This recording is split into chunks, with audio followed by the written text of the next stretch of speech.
Couples spend months planning their perfect wedding, dreaming of memories that will last forever.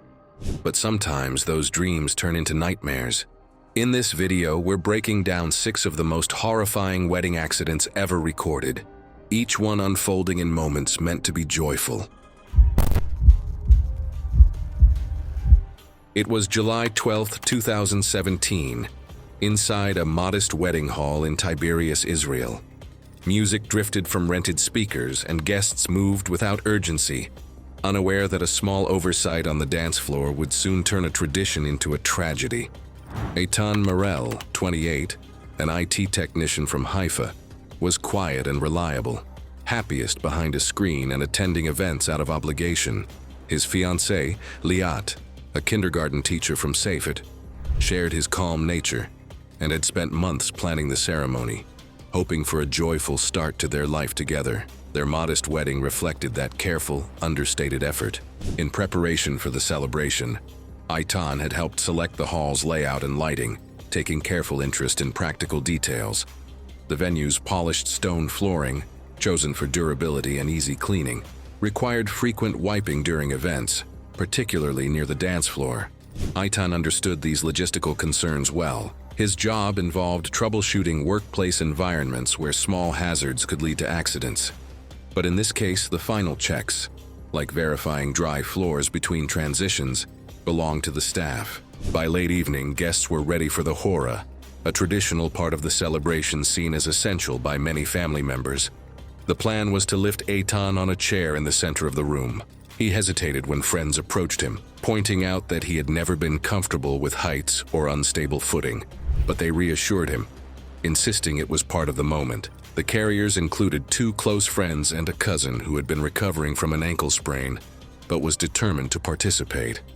As the group formed around him, the lighting dimmed and the music grew louder. Guests began to circle, clapping and shouting encouragement.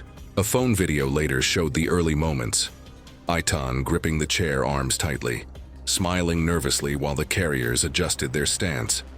Off to the side, an unnoticed patch of spilled beverage glistened under the moving lights near the injured cousin's foot. Several guests stepped around the area minutes earlier, but none alerted staff. Within seconds, the music accelerated and the carriers responded, bouncing the chair in rhythm. Eitan tensed visibly each time the chair rose. The cousin shifted his weight to keep up, placing more pressure on his recovering ankle. Just before the 37-second mark in the video, his right foot slid forward on the wet, polished floor. His knee bent sharply inward, pitching his entire side of the chair downward. Eitan's left hand slipped off the chair arm, leaving him off balance. The remaining carriers attempted to compensate, lifting their sides abruptly, which threw the chair into a sideways tilt. The angle became unrecoverable in under a second. The video shows the chair rotating, Eitan's body folding forward, and gravity pulling him headfirst toward the stone floor from roughly 5 feet. He landed primarily on the crown and upper frontal region of his skull, maximizing injury severity. The impact was immediate and severe. Witnesses later described hearing a single hard crack that cut through the music. Eitan collapsed onto his side, motionless, with no visible reflex to break the fall. A pool of blood spread quickly outward from the crown of his head. A guest immediately called emergency medical service, reporting the fall and critical injury.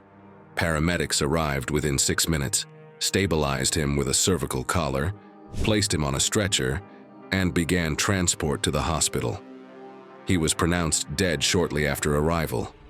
Footage, medical imagery, and witness accounts formed the basis of the incident reconstruction.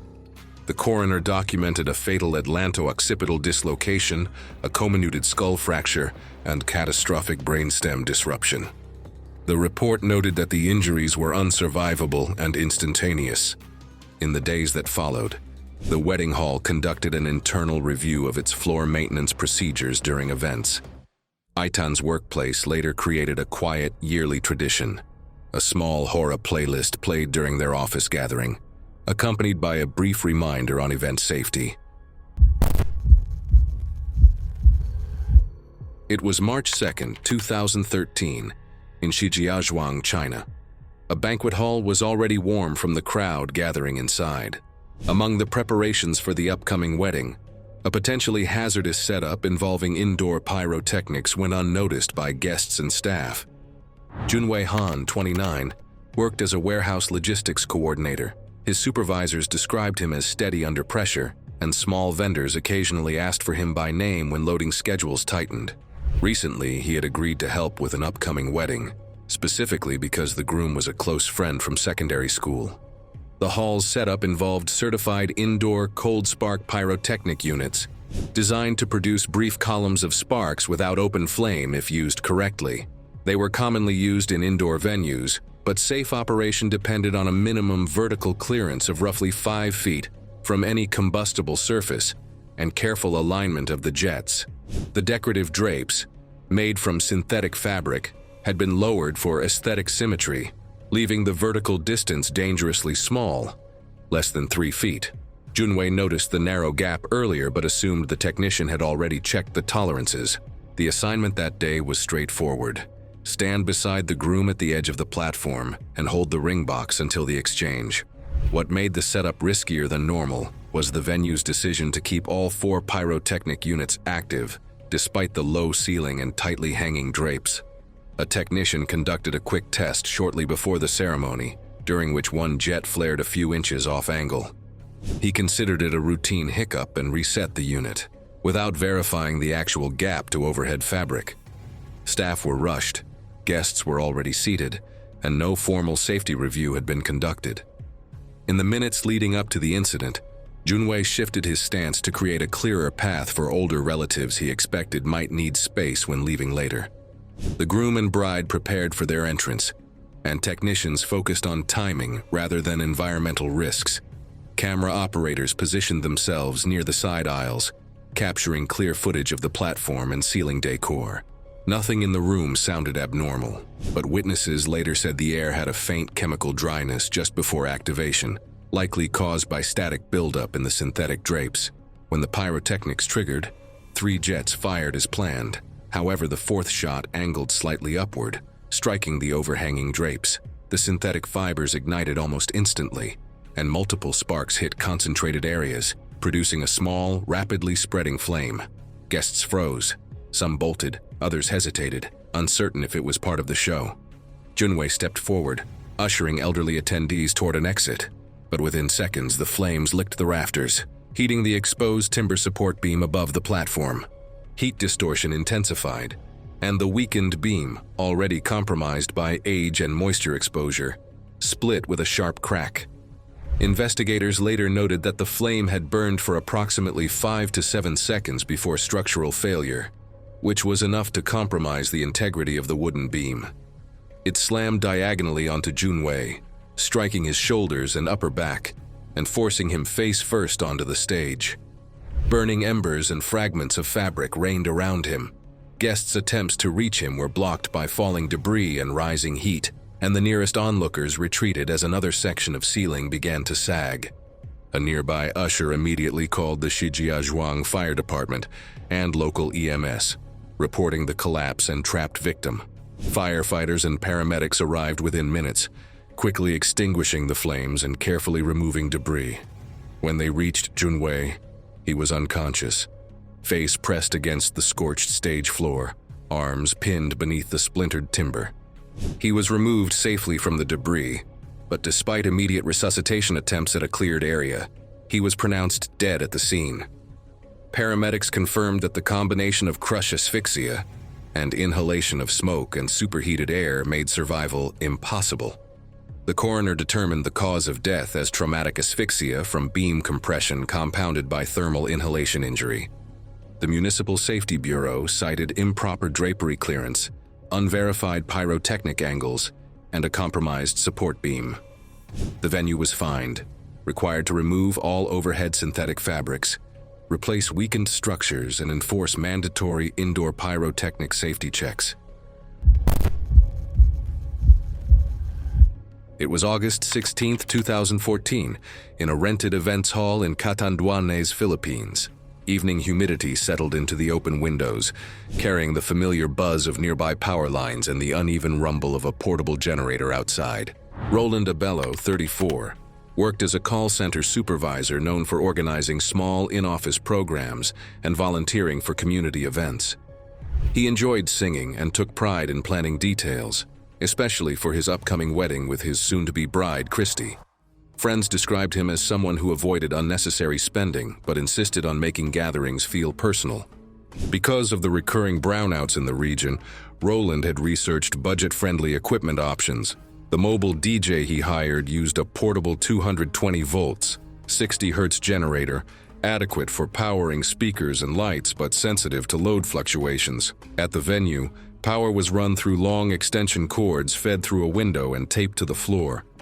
Most of the equipment relied on proper grounding to prevent stray current from moving through metal components, especially microphone stands. The DJ stand, however, had a severed grounding wire that had been wrapped in electrical tape rather than replaced. Under normal voltage, it might have remained unnoticed, but the generator's inconsistent output increased the chance of a fault. The couple planned a short program where Roland would perform a duet with his bride. It was an optional part of the evening, added mostly because relatives insisted on capturing a recording to share with extended family. Earlier that afternoon, the generator had stalled twice during sound checks, but the DJ assured everyone it was normal and insisted the equipment would stabilize once the program began. A brief warning about possible surges was mentioned, but no one stepped back to reassess the wiring or the condition of the stand. Minutes before the performance, guests crowded near the front with their phones raised.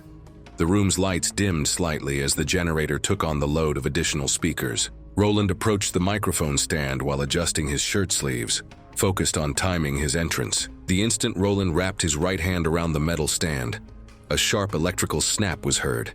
His body stiffened in a rigid, locked posture. The electrical path ran from his right hand through his body to his feet, which were in contact with the stage floor, completing the circuit. Video taken by guests shows him unable to release his grip, his left arm drawing tightly to his chest as his jaw clenched. The generator's uneven output continued feeding current through the ungrounded stand, holding him in place for several seconds.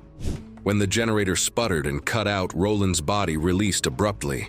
He fell backward from the approximately 10-inch stage edge without protective movement. His head struck the concrete stage edge, producing a secondary impact.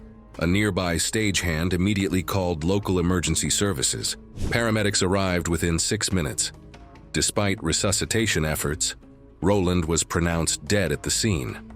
The autopsy determined the primary cause of death to be ventricular fibrillation from electrocution.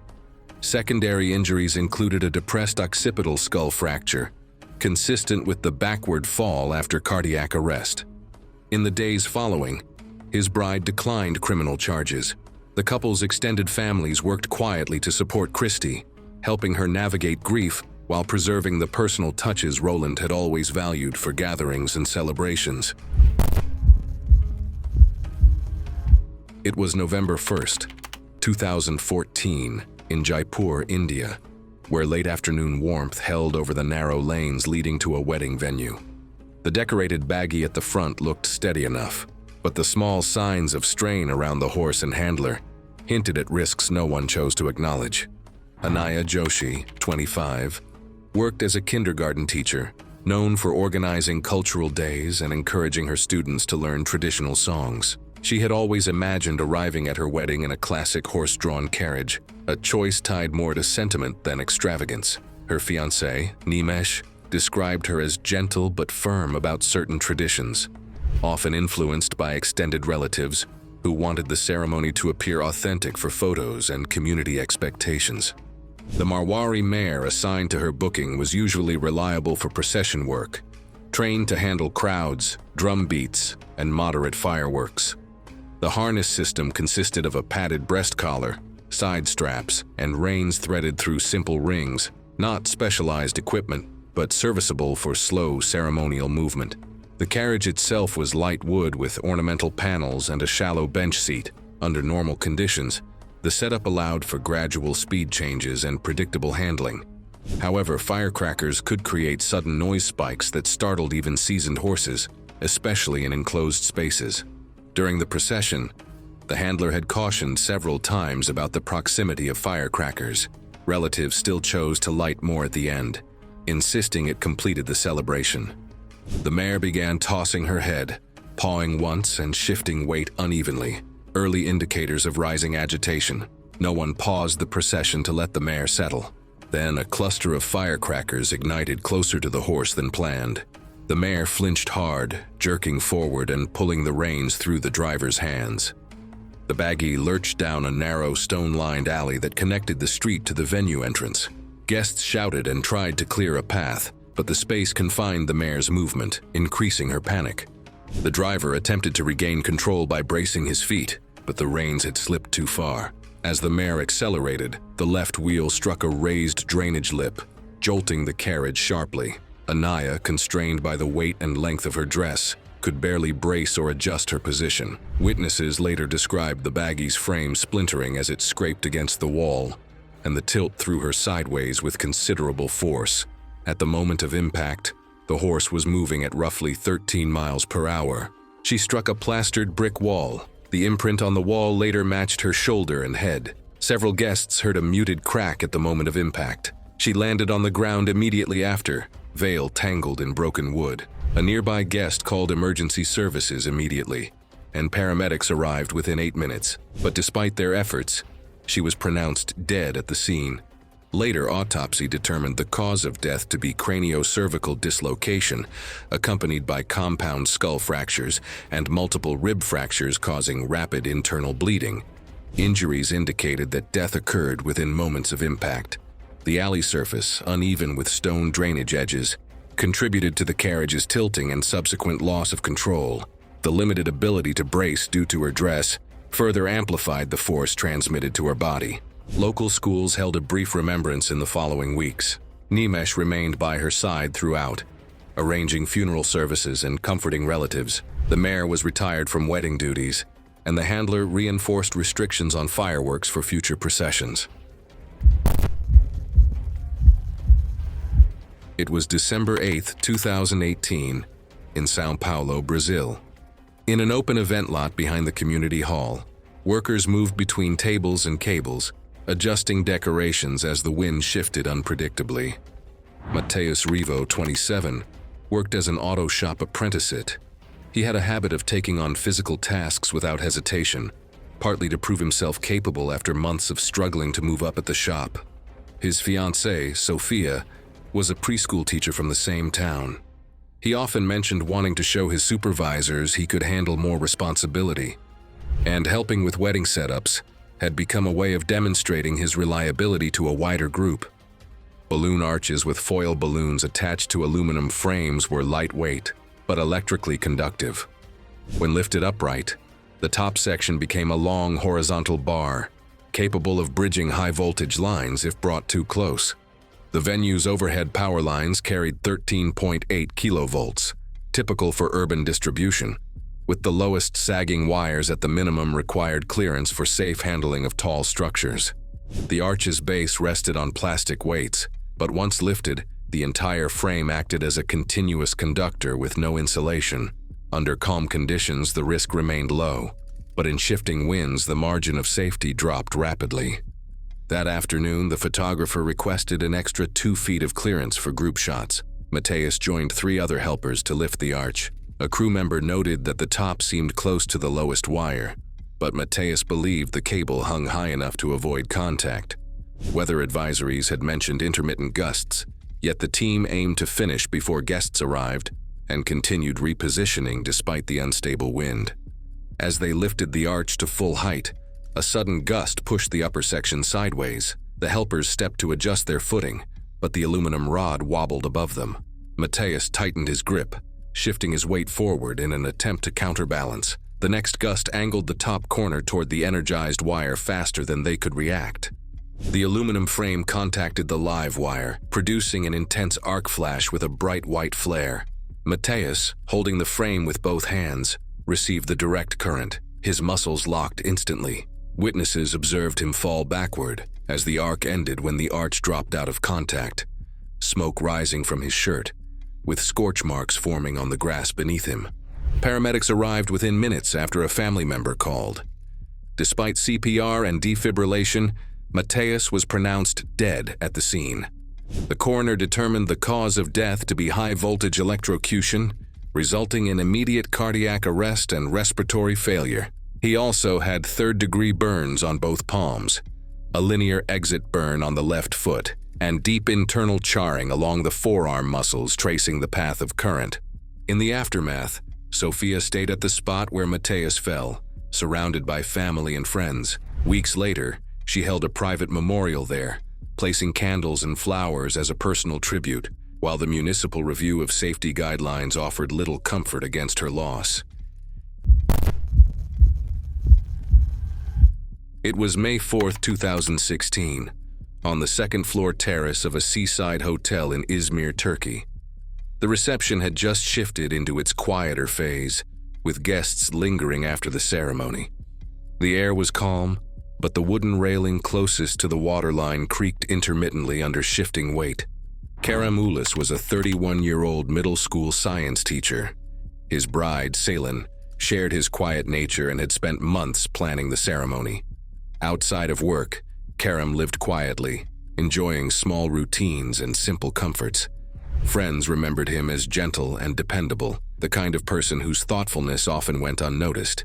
In the months leading up to the wedding, Kerem had become more involved in documenting his life, partly due to gentle pressure from relatives, and partly because his students followed his occasional school-related updates online. His wedding sponsors included the local educational association, which provided small grants for teachers to highlight community engagement. Although he rarely sought attention, he understood the value of contributing to that visibility. The seaside hotel had a terrace known for its views, supported by metal brackets that had been installed over a decade earlier. The structure relied on equal distribution of weight across its surface, with an occupancy limit posted near the door. After the ceremony, the photographer suggested a group photo on the terrace. The sign listed a maximum of 12 people, a limit tied to the age and condition of the support brackets. Still, nearly 27 guests stepped onto the platform, following one another without hesitation. The estimated combined weight of the group roughly doubled the safe capacity of the terrace. No staff intervened, because the reception team was occupied inside preparing the next course.